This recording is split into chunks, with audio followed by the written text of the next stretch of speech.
బయటికి బాహుబలిలా కనిపిస్తూ 100 కేజీల బరువును అలవోకగా ఎత్తేయగలవు. కానీ ఎవరో అన్న ఒకే ఒక మాట నిన్ను కృంగదీస్తున్నప్పుడు ఆ బలం ఏమైపోతుంది? గుర్తుంచుకోండి, శారీరక బలం నిన్ను కేవలం బ్రతికిస్తుంది. కానీ మానసిక బలం మాత్రమే నిన్ను జీవించేలా చేస్తుంది. ఈరోజు లంచ్లోకి కమ్మని పెరుగుచారు, బెండకాయ ఫ్రై చేసుకుంటూనే మనసును ఎలా గెలుచుకోవాలో మాట్లాడుకుందాం పదండి.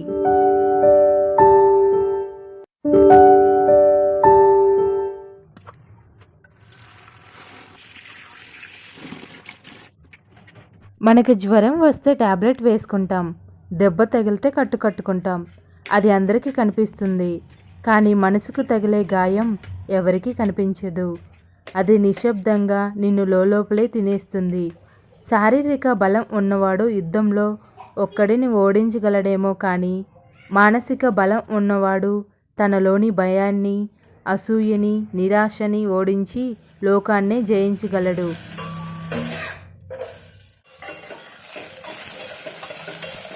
మనం జిమ్ముకు వెళ్ళి గంటల తరబడి కష్టపడి కండలు పెంచుతాం. కానీ మన ప్రశాంతతను ముక్కలు చేసే ఆలోచనల నుంచి మనసుని ఎలా కాపాడుకోవాలో మాత్రం నేర్చుకోం.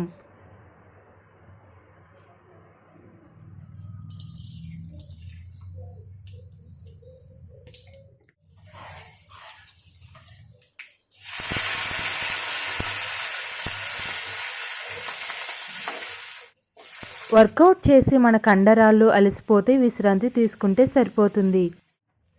కానీ మన మనసు అలసిపోతే అది నీ జీవితాన్నే చీకటిమయం చేస్తుంది.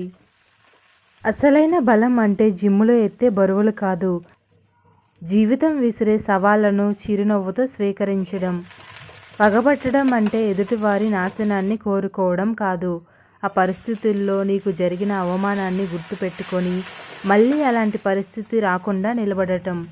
ఎవరైనా నిన్ను బ్లాక్మెయిల్ చేస్తున్నారని భయపడి జీవితాన్ని ముగించేయడం పరిష్కారం కాదు.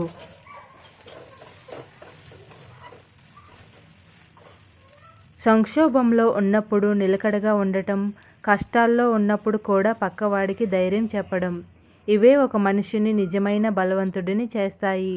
మీ శరీరం ఎంత దృఢంగా ఉన్నా మీ మనసులో గందరగోళం ఉంటే మీరు చేసే ఏ పనిలోనూ విజయం సాధించలేరు.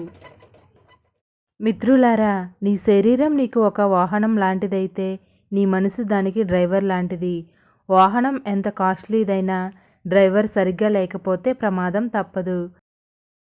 అందుకే ఈరోజు మీ మనసుతో కాసేపు మాట్లాడండి. నీకు నేనున్నాను అని మీకు మీరు ధైర్యం చెప్పుకోండి. ఈ పెరుగుచారులాగే మీ జీవితం కూడా చల్లగా ప్రశాంతంగా ఉండాలి అంటే మీ మనసుని మీరు అదుపులో ఉంచుకోండి. శారీరకంగా ఫిట్గా ఉండండి, మానసికంగా స్ట్రాంగ్గా ఉండండి. అప్పుడే ఈ ప్రపంచంలో మీరు సాధించలేనిది ఏదీ ఉండదు. ఈ మాటలు మీకు నచ్చితే వీడియోని లైక్ చేయండి మరియు మీ మిత్రులకి ఈ వీడియోని షేర్ చేయండి. మరిన్ని ఇలాంటి లైఫ్ లెసన్స్ కోసం మన జీవన రహస్యం ఛానల్ని సబ్స్క్రైబ్ చేసుకోండి. మరో మంచి వీడియోతో మళ్ళీ కలుసుకుందాం. అంతవరకు ధన్యవాదాలు.